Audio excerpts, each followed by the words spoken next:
আমি যখন পীর ছিলাম, আমি একদিনের ছোট্ট একটা গল্প আপনাদের সাথে একটু শেয়ার করি।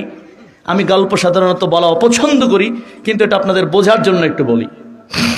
আমি তো পীর ছিলামই, তো আমাদের পীরের একটা নীতি ছিল, দো পীর দো ডানা পা করকে জান্নাতে লে যায়েঙ্গে কোই হর্জ নাহি।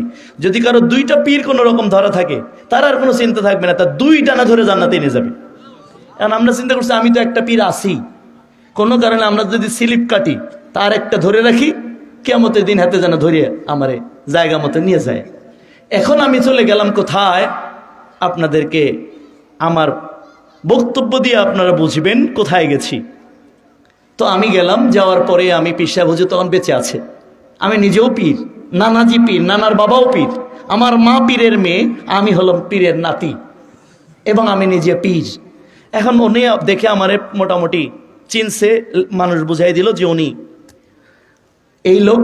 তা আমি সামনাসামনি বসলাম, আসার পরেও দেখলাম যে উনি সর্বপ্রথম মানে আল্লাহর প্রশংসা বা এগুলো না, কোনো কিছুই না, সে এসে গান ধরলো। গানটা ছিল আমার মনে পড়ে, জীবন মরণ নাও ভাসাইলাম খাজা তোর তরে, আমারে নিয়ে চলো মদিনার পরে, খাজা তোমার চরণ ধরি, দেখা দাও একবার তুমি, দেখবো আমি নয়ন ভরি, এই না ভাবেতে বাবা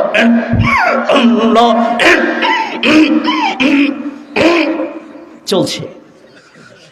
তো আমি সামনে বসে আছি, তো এই জিকির শুরু করেছে, উনি বলল এই নাও ভবেতে বাবা।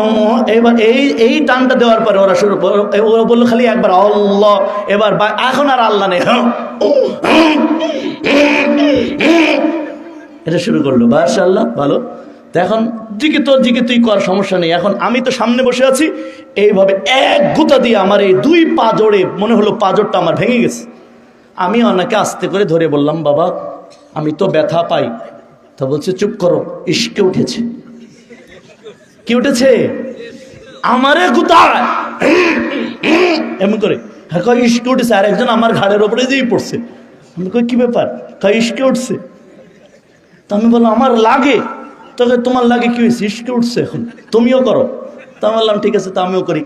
তা আমিও ও দেখলে এই জায়গায়, আর আমি করে এইভাবে একদম মুখ বরাবর ঘুষি দেব। এবার দেওয়ার পরে একজনের এখানে আমার আঙুল লাগলো, লেগে একবার ঠোঁট কেটে গেছে, একদম নগদে রক্ত বেরিয়ে গেছে। এবার শয়তান। আমি কই তোমাদের ইশকে উঠলে তোমরা আল্লাহর ওলি, আর আমার ইশকে উঠলে শয়তান। আমারও ইশকে উঠেছে, তোমার ইশকে হচ্ছে আমার ইশক বেশি, আমি অনেক দূর থেকে আসছি, এই জন্য আমার ইশক বেশি উঠেছে। এই জন্য তোমার তো এই জায়গায় আমার বিষ আরো উপরে, আমার বিষ উঠেছে উপরে। বলার পরে ওরা রেগে গেল। আমি আস্তেই করে খুব কষ্ট করে ওখান থেকে বেরিয়ে কোন রকম জীবন বাঁচাইলাম। বাঁচাই আল্লাহকে বললাম, আল্লাহ আমি তো তোমার কাছে জান্নাত চাইছিলাম, আমি তোমার কাছে হক পথ চাইছিলাম, কিন্তু তুমি তো আমার দুনিয়ায় জাহান্নাম দেখাইলা। তো আমি কোন জায়গা, তোমার কাছে তো এই হক চাই নাই, আল্লাহ তোমার পথ চেয়েছিলাম। এখন আল্লাহর সাথে অভিমান করলাম, করার পরে বাড়ি গেছি। যাওয়ার পরে আল্লাহ আমার আর এক পথ দেখালো, সেটা হচ্ছে বর্তমান যে তাবলিগ, যে মারামারি চলতেছে।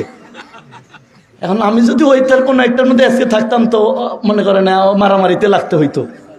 আর মুসলমানের মারামারি জায়েজ আছে নাকি? মুসলমানের দলাদলি জায়েজ আছে না? এই মুসলমান একটা উম্মাহ, ঠিক না? গণতন্ত্রে তোমাদের দল করা শেখায়, মুসলমান কোন দলের না, মুসলমান সবাই এক দলের। মুসলমান দলাদলি করে না, হারাম, দলাদলি করা যাবে না। তো আমি তাবলিগে 8 বছর কাটাইলাম। সে অনেক ঘটনা, এটার ব্যাপারে বলি। তারপরে আমি ওখান থেকে চলে আসলাম। তো চলে আসার পরে যেটা হলো, এইটা হলো জিকির। ওরা এটার নাম দিয়েছে কি? আল্লাহ। তাহলে আল্লাহ নামে জিকিরও নাই, হুঁ নামে জিকিরও নাই, তো এটা কোন জিকির? অথচ এই জিকির করে ওরা নিজেদেরকে বড় বড় আল্লাহর ওলি ভাবছে, ওরা নিজেদেরকে নেককার ভাবছে, পরেজগার ভাবছে।